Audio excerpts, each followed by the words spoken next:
Good morning. My wife and I were going for a walk. Check this out. That butterfly there?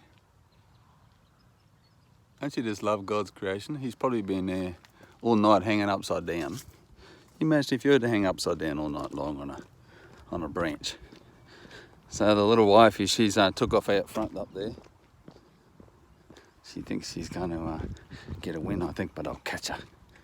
So I just want to share something about God mockers, and that's a thought that if you're a believer or a person of faith, Christian, whatever religion, if you believe in a God of the universe, last thing you'd want to think is that you're mocking him. But let me just tell you a bit of a story here. I had a dream just a few nights back, and it was about Benny Hinn, and I was trying to catch him. And dreams can be symbolic, they can mean things. And I've never met Benny Hinn in person. I've never even talked over the phone to him, so it's not from personal friendship or anything like this. I'd like to meet him. And I was trying to catch him, and it was very difficult. I was going up, down, elevators, downstairs, and so it went on and on and on. It took me so long to find him, and I could see him ahead of me, and I was having to walk so fast, and he's like older than I am. I'm thinking, man, how fit is this person? But it wasn't until like a few days later that I was given understanding of what that vision meant for me, or at least part of it. And the Lord reminded me of Elisha and Elijah. Elisha wanted to be a follower of Elijah, and of course he did. And he wanted to have that same anointing, and even a double portion of that anointing, when he heard and discerned that Elijah was about to leave and God was going to come and take him in the chariot. And Elijah said, you ask a hard thing. And why is this? Because there's a price to pay. And our salvation is free, and every gift is free, and the anointing is free. But we have a world, we have the devil, we have the flesh that we have to learn to yield to the Lord. And there's a price to pay to put the flesh under, and to develop a personality, and to deal with his pride. We know it's all grace to come to the Lord and to drink of his presence, to feed on his word. But you still got to do it. You've got to develop a routine of prayer, a routine of waiting on God. And for those that never have, and they can easily look at those that do and just criticize. It's easy to criticize, It takes no faith to be a critic and to be a judger and a mocker. But it takes a lot of faith to love, to cover another person's sin with love, to cover another person's fault or even transgressions with love. Any fool can condemn and complain and judge and ridicule and run someone else down, but it takes a real man of or a woman of love and character to forgive and move on. And that's what we have to do in life. In this life, you're going to get hurt.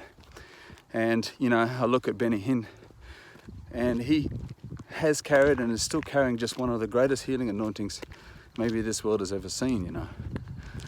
Just amazing miracles. And he himself has publicly repented of some areas where he felt he got wrong with his teachings, and even his marriage was failing, and he publicly repented of that. And him and his wife got recommitted themselves in marriage and wedding vows. And it takes a real person of character to be able to do that and follow through with it when you're on a world stage, and when you have been esteemed by millions, and you've been tempted with fame and fortune and everything else that comes with it. It's easy just to sit back and think, hey, look, this person, look at this Benny Hinn. What sort of man of God is he? He calls himself a man of God. Look at his house, look at this, he owns a plane. Why not? It's just envy, it's strife, it's backbiting, it's criticizing, someone else made in God's image. And Benny Hinn is no better than anyone else, and no one else is better than Benny Hinn as far as their value, because God creates all of us with value beyond our understanding. The value of one's soul is of greater treasure to the Lord than all the riches and treasures of the earth. Think about that. Every single one of us. That means you watching, if you happen to be watching this or pick up this clip one day, your value is infinite value. You are treasured of God and you are loved of God. And so is Benny Hinn.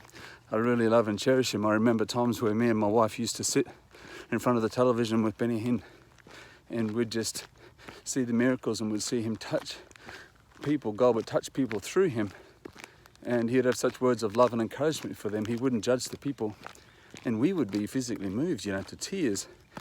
And we were really blessed by the life and ministry of Benny Hinn in the early days. I love, respect, I esteem him very high. I think he's a wonderful man of God. And I would be the first to want to run him down or another servant of God, Let's love one another. Let's draw near to God at this time more than ever before. Let's give up the finger pointing. Just what's the point? What's it achieve? Those that continually point the finger show themselves to be a fool. We have to be humble and wise. And remember, if we point a finger out, there's more coming back toward us. We don't want to be pistol shooters. We want to be lovers. We want to be true servants to the Lord. Even if you don't believe in God, you can learn from this, learn from the greats. They don't become great just by, they got a special a gift in life. No, they've got to pay a price as well.